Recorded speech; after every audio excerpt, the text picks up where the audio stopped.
Hello friends, പുതിയൊരു വീഡിയോയിലേക്ക് എല്ലാവർക്കും സ്വാഗതം. അപ്പോൾ ഞാനിന്ന് വന്നത് പലാസോ പാൻറ് വരയ്ക്കുന്നത് എങ്ങനെയാണെന്നായിട്ടാണ്. അപ്പോൾ എങ്ങനെയാണ് വരയ്ക്കുന്നതെന്ന് കാണിച്ചു തരാം. വളരെ ഈസി ആയിട്ട് എങ്ങനെയാണ് പലാസോ പാൻറ് വരയ്ക്കുന്നതെന്ന് കാണിച്ചു തരാം. ഈ പാൻറ് തയ്ക്കാൻ നമുക്ക് 2.25 തുണി മാത്രം മതി. അപ്പോൾ എങ്ങനെയാണ് വരയ്ക്കുന്നതെന്ന് കാണിച്ചു തരാം. തുണിയിലാണെങ്കിൽ തുണി 4 മടക്കാക്കി ഇടണം. 4 മടക്കാക്കിയതിന് ശേഷം മടക്ക് വശം വരുന്നിടത്ത് വേണം നമ്മുടെ നീളം അടയാളപ്പെടുത്താൻ വേണ്ടിയിട്ട്. അപ്പം നിങ്ങളുടെ നീളം എത്രയാണോ അത് ഇതുപോലെ അടയാളപ്പെടുത്തണം. ഫോൾഡ് സൈഡിൽ നിങ്ങളുടെ നീളം എത്രയാണോ അത് അടയാളപ്പെടുത്തണം. നീളം അടയാളപ്പെടുത്തുമ്പോൾ 2 ഇഞ്ച് കൂട്ടിയിട്ട് വേണം അടയാളപ്പെടുത്താൻ. തയ്യൽ തുമ്പ് 2 ഇഞ്ച് കൂട്ടിയിട്ട് വേണം അടയാളപ്പെടുത്താൻ. അടിവശം മടക്കിയടിക്കാനാണ് ഈ 2 ഇഞ്ച് കൂടെ കൂട്ടിയെടുക്കുന്നത്. അത് 2 ഇഞ്ച് വീതിയിൽ എലാസ്റ്റിക്കിന് വിടണം. ഇവിടെയാണ് നമ്മുടെ അരവണ്ണം കണ്ടുപിടിക്കേണ്ടത്. അരവണ്ണം കണ്ടുപിടിക്കാൻ നമുക്ക് വേണ്ട അളവ് ഹിപ്പാണ്. ഹിപ്പ് റൗണ്ടാണ് വേണ്ടത്. ഹിപ്പ് റൗണ്ട് എനിക്കിവിടെ 40 ഇഞ്ചാണ് വേണ്ടത്. അപ്പോൾ 40നെ 4 കൊണ്ട് ഹരിക്കണം. അപ്പോൾ നമുക്ക് 10 കിട്ടും. 40നെ 4 കൊണ്ട് ഹരിക്കുമ്പോൾ 10 കിട്ടും. 10 ഇഞ്ചിൻ്റെ കൂടെ തയ്യൽ തുമ്പ് 2 ഇഞ്ച് തയ്യൽ തുമ്പും കൂടെ എടുക്കുമ്പോൾ 12 ഇഞ്ച് കിട്ടും.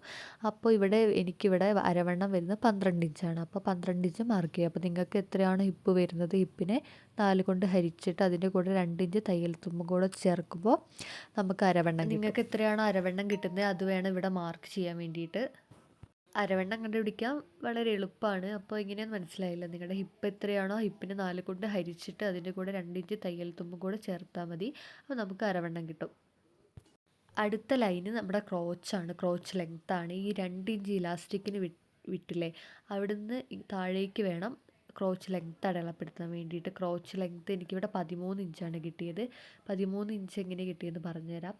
ക്രോച്ച് ലെങ്ത്ത് കണ്ടുപിടിക്കുന്നത് ഹിപ്പ് വെച്ചിട്ട് തന്നെയാണ്. ഹിപ്പ് റൗണ്ട് വെച്ചിട്ട് തന്നെയാണ്. ഹിപ്പ് റൗണ്ടിനെ 4 കൊണ്ട് ഹരിക്കുമ്പോൾ നമുക്ക് 10 കിട്ടും.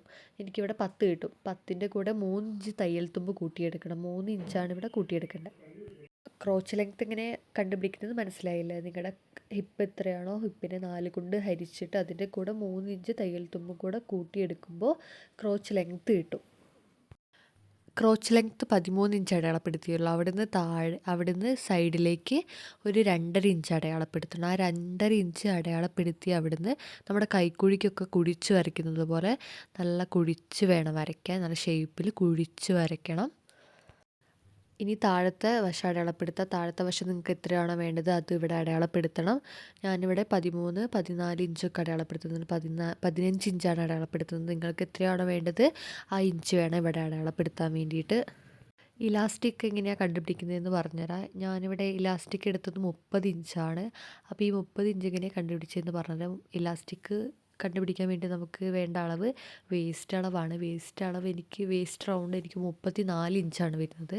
34ൻ്റെ 4 ഇഞ്ച് മൈനസ് ചെയ്യണം. 34 മൈനസ് 4 ഇഞ്ച് 30 ഇഞ്ച് കിട്ടും.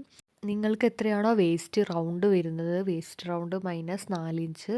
അപ്പോൾ നമുക്ക് എലാസ്റ്റിക് എത്രയാണോ വേണ്ടതെന്ന് കിട്ടും. അപ്പോൾ എനിക്കിവിടെ 30 ഇഞ്ചാണ് കിട്ടിയത്. അപ്പോൾ നിങ്ങൾക്ക് എത്രയാണോ കിട്ടുന്നത് അതിൽ എലാസ്റ്റിക്കിന് വേണ്ടി എടുക്കണം. തുണിയിലാണ് ഇതുപോലെ അളവെടുത്ത് വരയ്ക്കുന്നതെങ്കിൽ പ്രത്യേകമായിട്ട് ശ്രദ്ധിക്കണം. തുണി 4ആക്കി മടക്കിയതിന് ശേഷം മാത്രമേ ഇങ്ങനെ വരയ്ക്കാൻ പാടുള്ളൂ. അപ്പോൾ എല്ലാവർക്കും വീഡിയോ മനസ്സിലായി എന്ന് വിചാരിക്കുന്നു. അപ്പോൾ അടുത്ത വീഡിയോ ആയിട്ട് വീണ്ടും കാണാം. ബൈ.